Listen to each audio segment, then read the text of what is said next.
সিলেট ওসমানী আন্তর্জাতিক বিমানবন্দরে চিত্রনায়িকা নিপুণ আটক হয়েছেন। তার লন্ডন যাত্রা বাতিল করা হয়েছে।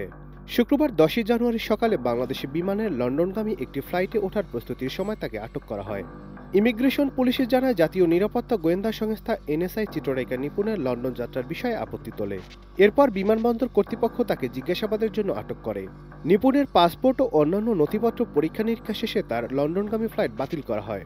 চিত্রনায়িকা নিপুণের আটক এবং লন্ডন যাত্রা বাতিলের ঘটনায় ছবিজঙ্গনে তোলপাড় সৃষ্টি হয়েছে। তবে এ বিষয়ে নিপুণ কিংবা তার পরিবারের পক্ষ থেকে কোনো প্রতিক্রিয়া জানা যায়নি।